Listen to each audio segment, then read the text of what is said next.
নমস্কার দর্শক বন্ধু, জ্যোতিষশাস্ত্রের এই বিশেষ অনুষ্ঠানে আপনাদের সকলকে স্বাগত। দর্শক বন্ধু, আজকের আলোচনা শনির 7.5 নিয়ে। আর শনির 7.5 নিয়ে আপনি ইউটিউব খুললে কয়েক লক্ষ ভিডিও পাবেন। তাহলে আমি নতুন কি কথা বলবো? নিশ্চয়ই নতুন কথা কিছু বলবো। হয়তো এমন কথা বলবো যেটা আপনি শুনেছেন কিন্তু কম শুনেছেন, আর যেটা আপনার শোনা ভীষণভাবে প্রয়োজন। কারণ 7.5কে নিয়ে কতটা ভয় পাবেন আর কতটা ভয় পাবেন না, কখন ভয় পাবেন আর কখন ভয় পাবেন না, এই নিয়ে আমি আজকে আপনাদের সামনে ডিটেলস তথ্য রাখব, যতটা সম্ভব ছোট্ট করে। পাশাপাশি 7.5তে কোন উপায় করলে আপনার 7.5-র প্রভাবকে আপনি নিয়ন্ত্রণ করতে পারবেন, আমি সেটাও বলবো।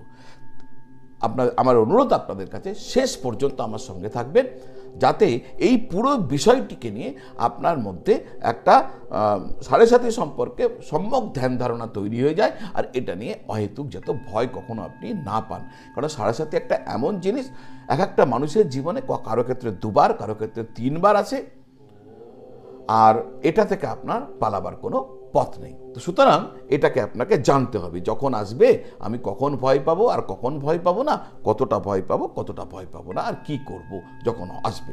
মূল আলোচনায় যাব। তার আগে যারা আপনাদের জন্মপত্রিকা আমাকে দেখাতে চাইছেন, জ্যোতিষীয় কোনো বিষয় নিয়ে আলোচনা চাইছেন, জ্যোতিষীয় প্রতিবিধান এই সমস্ত নিয়ে আমার থেকে জানতে চাইছেন, জ্যোতিষীয় যে কোনো জিজ্ঞাসার উত্তর চাইছেন, আপনারা আমার সঙ্গে সরাসরি দেখা করে বা অনলাইন পদ্ধতির মাধ্যমে ভিডিও কল বা টেলিফোন কলের দ্বারা আমার সাথে কানেক্ট হতে পারেন।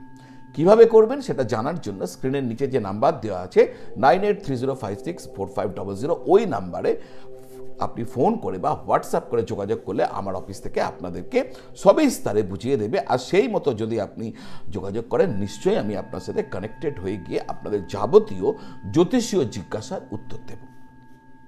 দর্শক বন্ধু, আসা যাক আজকের আলোচনায়। 2025 29শে মার্চ 2025 মানে এই বছর 29শে মার্চ শনিদেব কুম্ভ রাশি পরিত্যাগ করে মীন রাশিতে প্রবেশ করবেন। ফলে কুম্ভ রাশির 7.5-র শেষ অংশ,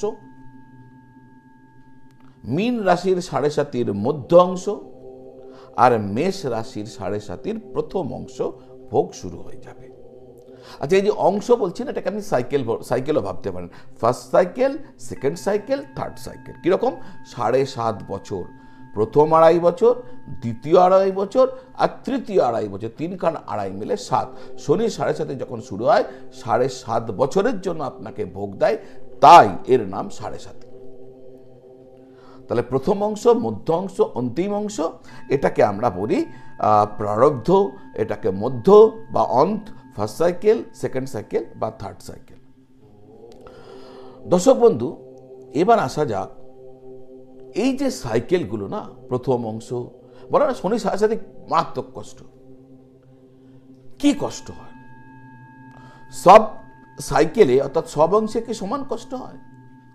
না, এক একটা সাইকেলে এক এক রকম কষ্ট হয়। এটা হচ্ছে আলোচনার বিষয়। ফার্স্ট আপনাকে জানতে হবে, দেখুন, প্রথম সাইকেল যখন শুরু হয় তখন তাকে নিজেকে খুব একটা প্রবলেম ভোগ করতে হয় না। তার যার শনি 7.5 শুরু হয়েছে না, তাকে খুব একটা প্রবলেম ভোগ করতে হয় না। তার যারা অতি নিকটজন, তার বাবা হোক, মা হোক, স্বামী হোক বা স্ত্রী হোক, এনাদেরকে এই 7.5-র প্রকোপ ভোগ করতে হয়। এছাড়াও চোখের প্রবলেম, টাকা পয়সা নষ্ট হয়ে যাওয়া, লোন নিয়ে ফেলা আর দুর্ভাগ্যের শিকার হতে হয় ব্যক্তিকে এই প্রথম পর্যায়ে। দ্বিতীয় পর্যায়ে অর্থাৎ সেকেন্ড সাইকেল, দ্বিতীয় 2.5 বছর, এক্ষেত্রে নিজেকে ভোগ করতে হয়। নিজের স্বাস্থ্য, টাকা পয়সা নিয়ে দুর্ভাগ্য, সেপারেশন, বন্ধুদের থেকে বিচ্ছেদ, একদম আপনাকে ভাগ্য সাহায্য করবে না, আপনি ডিপ্রেশন হয়ে যাওয়া, অবসাদগ্রস্ত হয়ে যাওয়া, কনফিডেন্স কমে যাওয়া, এই সমস্ত কিছু দেখা যায় সেকেন্ড সাইকেলে। থার্ড সাইকেলে অবশ্যই স্বাস্থ্য একটা কারণ হয়ে ওঠে। সন্তানকে নিয়ে প্রবলেম হয়, অনেক ক্ষেত্রে সন্তানের মৃত্যু পর্যন্ত হয়ে যায়। সব ক্ষেত্রে না, যেখানে মানে মারাত্মক সমস্যা চলছে সেখানে, নাহলে কিচ্ছু হয় না। কিন্তু সন্তানকে নিয়ে কোনো প্রবলেম, সন্তান বিপদগামী, সন্তান কথা শুনছে না, সন্তানের রেজাল্ট ভালো হচ্ছে না, ইত্যাদি ইত্যাদি। সন্তানকে নিয়ে একটা ইস্যু থাকে, টাকা পয়সা নষ্ট হয়ে যাওয়া, নিয়মিত ঝগড়া হওয়া, বিবাহ বিচ্ছেদের মধ্যে বা যে কোনো ধরনের বিচ্ছেদের সম্মুখীন হওয়া, সম্পত্তি নষ্ট হওয়া, শত্রু বেড়ে যাওয়া, কোর্ট কেস মামলা মোকদ্দমা এগুলো সমস্ত কিছু সামনে আসা, এমনকি অনেক ক্ষেত্রে মৃত্যুর মতন মৃত্যু ভয় এসে উপস্থিত হয় এই তৃতীয় সার্কেলে। তাহলে তিনটে সাইকেল, প্রথম অংশ, দ্বিতীয় অংশ, তৃতীয় অংশে কি হতে পারে আমি আপনাদের একটা ধ্যান ধারণা দিলাম। কিন্তু এই তিনটেই কি মানুষকে ভোগ করতে হবে? একদমই না। রাশি অনুযায়ী ঠিক হয় কোন রাশির মানুষকে কোন সাইকেলটাকে বেশি ভোগ করতে হবে, কোন রাশির মানুষকে কোন সাইকেলটা বেশি ভোগ করতে হবে, কোন সাইকেলে তার কোনো চিন্তা নেই, এটা ঠিক হয় আপনার জন্ম রাশি অনুযায়ী। এটা যদি জানা থাকে তাহলে আপনাকে 7.5 বছর ধরে প্যানিক হতে হবে না, ভয় পেতে হবে না। দর্শক বন্ধু, যাদের মেষ রাশি আপনারা সবাই জানেন 2025 29শে মার্চ থেকে মেষ রাশির ক্ষেত্রে কিন্তু 7.5 শুরু হতে চলেছে, কিন্তু ওটা হচ্ছে প্রথম অংশ, ফার্স্ট সাইকেল, চিন্তা নেই। মেষ রাশির ক্ষেত্রে মধ্য অংশ যেটা সেকেন্ড সাইকেল, সেটা প্রবলেমেটিক।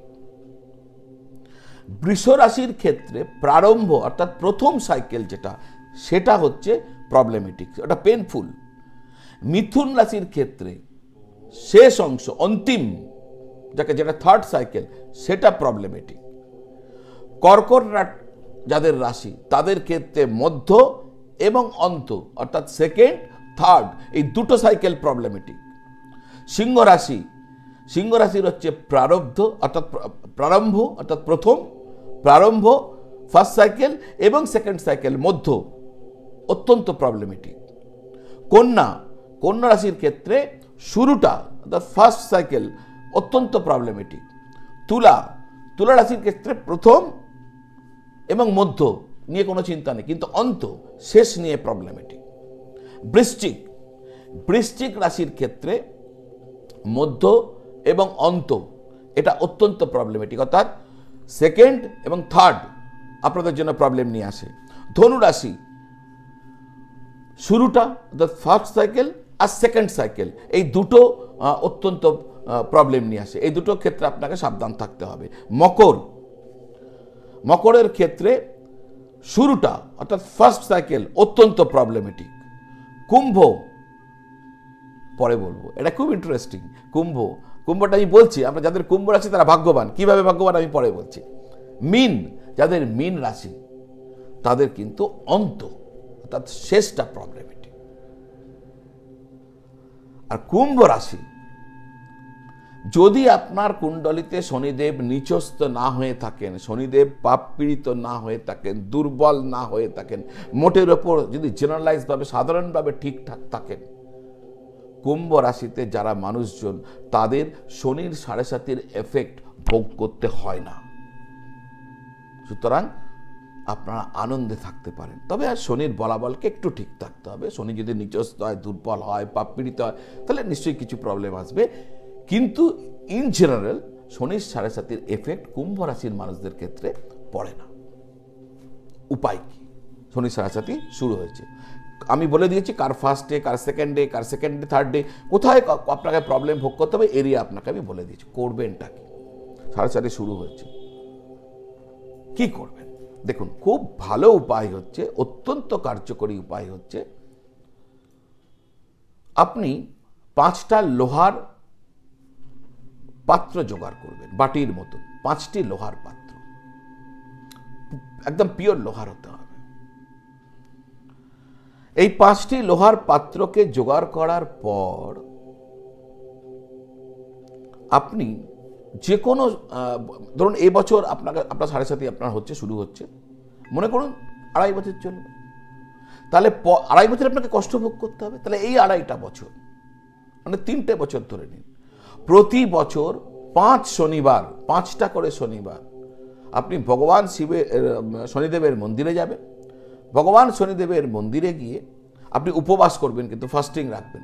যাদের ওষুধপত্র খেতে হয় তারা অমৃত ভোজন করবেন, দুধ খাবেন, ফল খাবেন, মিষ্টান্ন খাবেন, এই সমস্ত খেয়ে ফল খাবেন, ডাবের জল খাবেন। আর যাদের সামর্থ্য আছে, কোনো প্রবলেম নেই, তারা উপবাস করবেন। করে সন্ধেবেলায় শনিদেবের মন্দিরে যাবেন, ওই লোহার পাত্রটা নিয়ে যাবেন, সাথে 1 লিটারের মতন সর্ষের তেল নিয়ে যাবেন। ওখানে নিয়ে গিয়ে ভগবান শনিদেবকে যেমন আপনারা পুজো দেবেন, 5টা ফল দেন, মালা দেন, ধূপ দেন, যা দেন সেগুলো করবেন অ্যাজ ইউজুয়াল। তারপর ওখানে বসে আপনি ওই লোহার পাত্রের মধ্যে আপনি ওই সর্ষের তেলটা ঢেলে দেবেন। এবার ওই বাটিতে, লোহার বাটিতে যে সর্ষের তেল রয়েছে তার মধ্যে নিজের মুখের এবং আপনার এই যে হাতের নখের এই প্রতিবিম্ব, মুখের প্রতিবিম্ব দেখবেন এবং নখের প্রতিবিম্ব দেখবেন, দেখে বাটি সমেত তেলটি মন্দিরে দান করে দেবেন। আর হ্যাঁ, অবশ্যই পুষ্পাঞ্জলি দেবেন আর ব্রত কথা শুনবেন। এই যে আপনি তেলটি বাটির সমেত দান করলেন, এই তেল বা বাটি কোনোটাই ফেরত নেবেন না, মন্দিরে রেখে দেবেন। বলবেন না, আমি তেল ভগবানকে নিবেদন করেছি, ভগবানের কোনো না কোনো কাজে লাগবে, আপনারা রেখে দিন বলে মন্দির থেকে নিয়ে আসবেন না। এইভাবে পরপর 5টা শনিবার এই ক্রিয়া করবেন। প্রতি বছর, যে বছরটা আপনার, যে 3টে বছর, আমি তো 2.5 বছর, আমি 3 বছর ধরে চলছি, আপনার সব থেকে প্রবলেমেটিক, সেই সময় এই উপায় করুন। দেখবেন অনেক অসুবিধা, 7.5 অনেক এফেক্ট আপনার মাথার উপর দিয়ে চলে যাবে, আপনি টেরও পাবেন না। তো দর্শক বন্ধু, যারা এতক্ষণ পর্যন্ত এই অনুষ্ঠান দেখেছেন, আপনাদের প্রত্যেকের কাছে আমার বিনম্র নিবেদন, চ্যানেলটি যদি এখনও সাবস্ক্রাইব করেননি, চ্যানেলটি সাবস্ক্রাইব করে বেল আইকন প্রেস করে দিন। আপনাদের লাইক করার আশায় রইলাম। যদি ভালো লেগে থাকে কমেন্ট আশা করব, কি জানতে চান জানাবেন। পাশাপাশি আপনারা সবাই খুব ভালো থাকুন আর সকলকে ভালো রাখুন। নমঃ শিবায়।